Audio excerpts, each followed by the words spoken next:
Sa isang relasyon, mahalaga ang pagkakaroon ng pagkakasundo at respeto sa bawat desisyon, lalo na sa usaping pinansyal.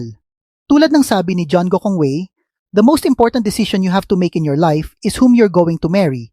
That decision will dictate the rest of your life, whether you will have a happy life or a miserable one." Ang payo na ito ay nagpapakita ng kahalagahan na ang pagkakaroon ng partner na may tamang pananaw at pagpapahalaga sa pera upang masiguro ang magandang kinabukasan ng inyong pamilya. Ngunit, hindi lahat ng relasyon ay nagpapakita ng ganitong katangian. Kaya sa video na ito, narito ang 10 palatandaan na maaaring toxic ang iyong partner pagdating sa pera, na maaaring magdulot ng lamat sa inyong relasyon at pagsisimula ng paghihirap mo. Una, palaging gusto na bayaran mo ang lahat. Isa sa pinakamalaking senyales ng isang toxic na relasyon sa usaping pinansyal ay ang patuloy na paghiling ng iyong partner na ikaw dapat ang magbayad ng lahat ng gastusin. Tandaan na sa bawat relasyon ay dapat patas ang hatian ng responsibilidad at hindi tama na isang tao lamang ang magsakripisyo. Kapag palaging ikaw ang inaasahan ng lahat sa gastusin, mula sa simpleng pagdadate hanggang sa malaking bayarin, dahil na rin sa patuloy na pagtaas ng bilihin at di pagsabay ng pagtaas ng sweldo, dapat ay magtulungan kayo. Marami namang paraan para kumita ng pera sa panahon ngayon na kahit nasa bahay ka lang, kaya huwag iasa lahat sa iyong partner dahil pwede itong maging cause ng stress sa kanya at di pagkakaunawaan na maaari mag-result sa hiwalayan. Ang pangalawa, kakulangan ng transparency sa kanilang gastos at kita. Ang transparency sa pera ay isang pundasyon ng tiwala sa anumang relasyon. Kung ang iyong partner ay palagi nagtatago ng impormasyon tungkol sa kanilang kita o gastusin, ito ay isang malubhang palatandaan ng financial toxicity.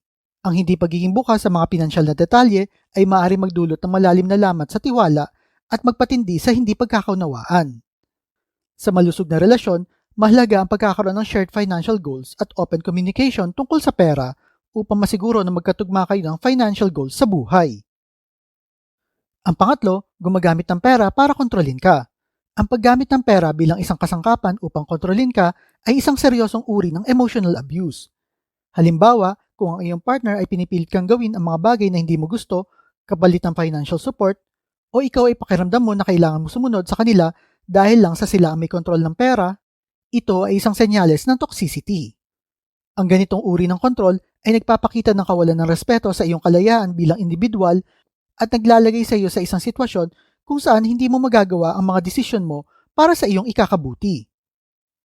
Ang pang-apat, walang respeto sa iyong pinaghirapan. Ang hindi pagpapahalaga sa pera na iyong pinaghirapan ay isang uri ng financial abuse.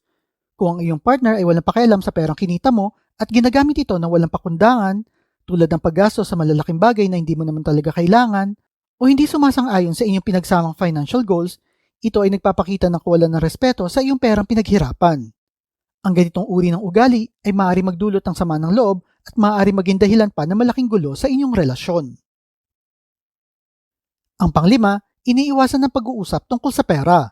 Ang mga usapin tungkol sa pera ay hindi palagi madaling pag-usapan, ngunit ito ay mahalaga upang mapanatili ang balance at healthy na relasyon. Kung ang iyong partner ay palaging iniiwasan na pag-uusap na may kinalaman sa pera, maaaring ito ay senyales na wala silang interes sa pagpaplano sa inyong kinabukasan o may tinatago sa kanilang tunay na intensyon. Ang pag-iwas sa mga usapin na ito ay maaaring magdulot ng hindi pagkakaunawaan at madalas na pagtatalo.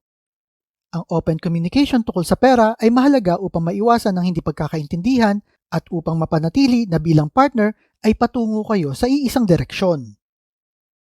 Ang pang-anim, nagsisinungaling tungkol sa kanilang financial situation. Ang pagsisinungaling tungkol sa kanilang pinansyal na kalagayan, tulad ng pagtatago ng kanilang mga utang o pagyayabang sa mga yaman na wala naman sa kanila, ay isang malinaw na tanda ng financial toxicity. Ang pagtatago ng katotohanan tungkol sa pera ay nagiging sanhi ng maling expectations at maaaring magdulot ng malalim na hindi pagkakaintindihan sa relasyon. Kapag nalaman mo ang katotohanan, maaaring magdulot ito ng malaking lamat sa tiwala at mahirap na itong ayusin. Ang pagiging tapat at pagkakaroon ng open na komunikasyon tungkol sa pera ay mahalaga sa anumang relasyon, o madaling salita, be honest lalo na kung nanliligaw ka pa lang. Ang pangpito, pinipilit kang sumang-ayon sa isang financial decision. Kung pinipilit ka ng iyong partner na mag-agree sa mga hindi naman makatwiran o mapanirang financial decision, tulad na lang na pag-i-invest sa hindi siguradong negosyo dahil lang sa may napanood siya sa TikTok, paggastos na malaki sa mga bagay na hindi mo naman pinagsang-ayunan, o pagsali sa mga posibleng scam, ito ay isang anyo ng financial toxicity.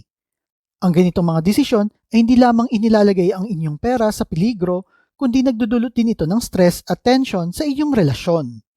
Dapat ay parehas kayong involved at nag-agree sa paggawa ng mga desisyon tungkol sa pera at may pagkakaisa kayo kung ano ang plano para masigurado nyo na parehas nyo maaabot ang inyong mga goals. At kung di komportable ang isa sa gagawing desisyon, makinig at pag-aralan muna ito. Ang pangwalo, laging humihiram ng pera tapos ikaw ang pinagbabayad. Kung ang iyong partner ay mahilig umutang ng pera at hindi marunong magbayad, pinapakita niya lang kung gaano siya ka-irresponsable at hindi marunong pahalagahan ang pera ng iba. Ang ganitong ugali ay hindi lamang nakakaapekto sa inyong pinansyal na kalagayan, kundi pagpapakita rin ng kawalan ng respeto sa inyong relasyon. Habang patuloy niyang ginagawa ito, mas lumalaki pa ang posibilidad na magkautang ka rin dahil na rin sa mga obligasyon na dapat siya ang gumagawa ng solusyon.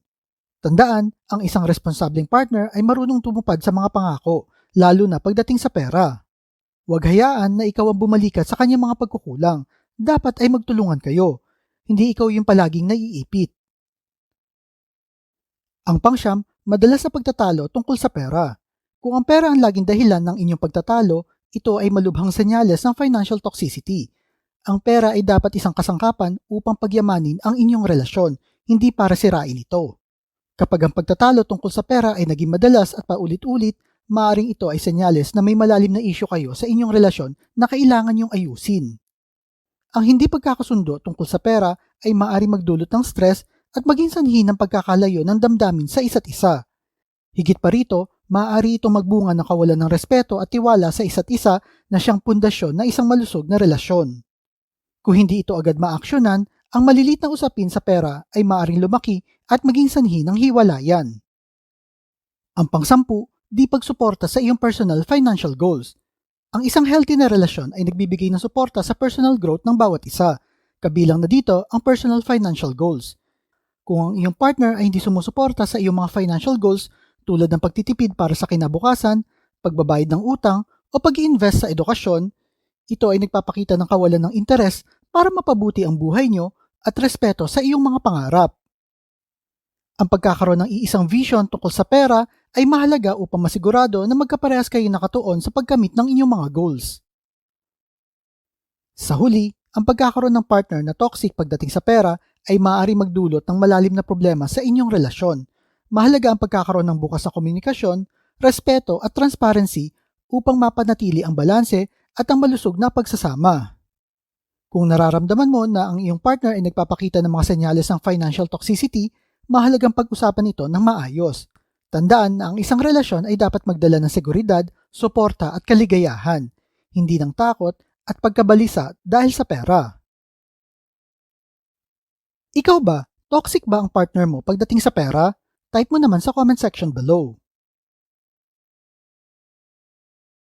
At kung mahilig kayo sa mga videos tungkol sa pera, motivation na business, like and share nyo lang ang video na ito at kita-kita po ulit tayo sa mga susunod na video.